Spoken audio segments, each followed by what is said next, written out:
حضرت خاتون جنت سیدہ فاطمہ الزہرا رضی اللہ تعالیٰ عنہ، آپ کا آخری وقت تھا جب بیمار ہوئی اور پھر فوت ہو گئی، تو حضرت ابو بکر صدیق کی جو زوجہ تھی حضرت اسماء بنت امیس، وہ اس وقت گھر میں جایا کرتی تھی خدمت کے لیے، خلیفہ وقت کی بیوی وہ سیدہ کی خدمت کے لیے جاتی ہے۔ ایک دن وہاں پہنچی تو حضرت فاطمہ رو رہی تھی،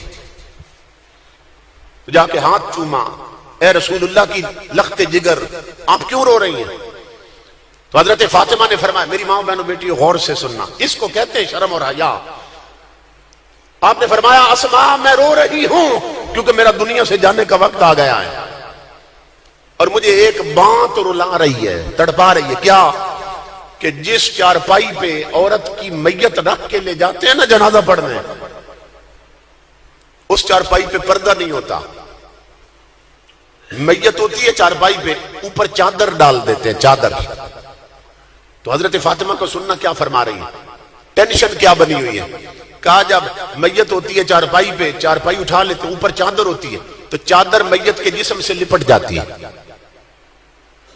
میت کا اگر پیٹ پھولا ہوا ہو تو چادر اٹھی ہوئی ہوتی ہے، میت اگر موٹی ہو تو چادر بھی اسی حساب سے پھیلی ہوتی ہے، میت اگر پتلی ہو کمزور ہو تو چادر اسی حساب سے چونکہ جسم سے لپٹ جاتی ہے۔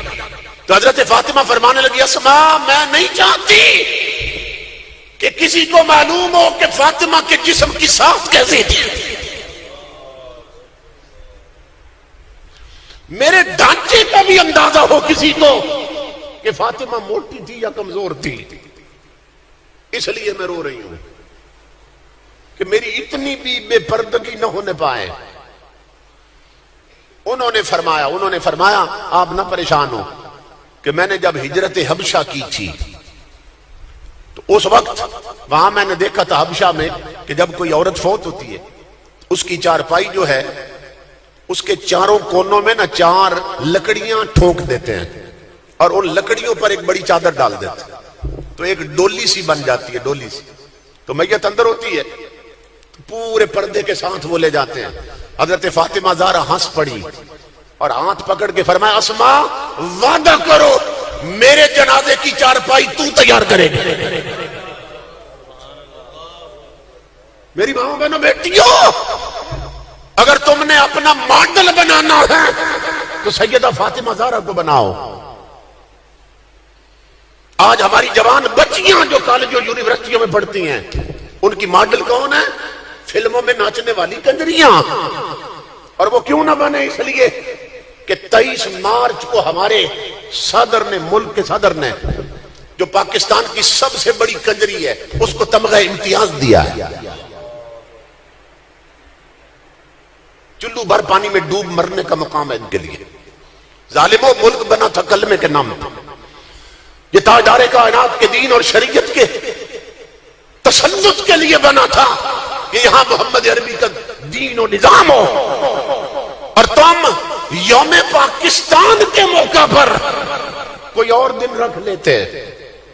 یوم پاکستان کے موقع پر ایک کنجری کو ایوارڈ دے رہے ہو، کیوں دے رہے ہیں؟ اس کے پیچھے پلاننگ کیا ہے؟ پلاننگ یہ ہے کہ تاکہ باقی کالجوں یونیورسٹیوں میں پڑھنے والی بچیاں یہ جان لیں کہ اگر ہم نے بھی صدر سے ایوارڈ لینا ہے تو ہمیں بھی اسی راستے پہ چلنا چاہیے جس پہ وہ کنجری چلی ہے۔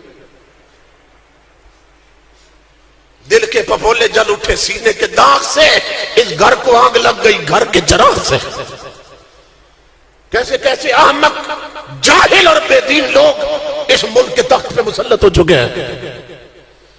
تو آقا کا دین تمہیں آواز دے رہا ہے، ہر خاندان کے لوگوں، آقا کا دین کمزور ہو رہا ہے، اس کا سہارا بن جاؤ، قوت دو۔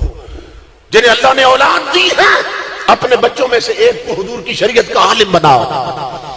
جسے اللہ نے بیٹیاں دی ہیں ہر بیٹی کو حافظہ، قاریہ اور عالمہ بناؤ۔ اپنے گھر میں حضور کی شریعت لاؤ، اپنی بہو بیٹیوں کے پردے اور لباس میں حضور کی شریعت لاؤ، اپنی شادیوں کے رسم و رواج بدلو۔ جس نبی کی سنت ہے شادی کرنا، شادی پر خدا توفیق دے تو اسی نبی کے ذکر کی محفل سجاؤ۔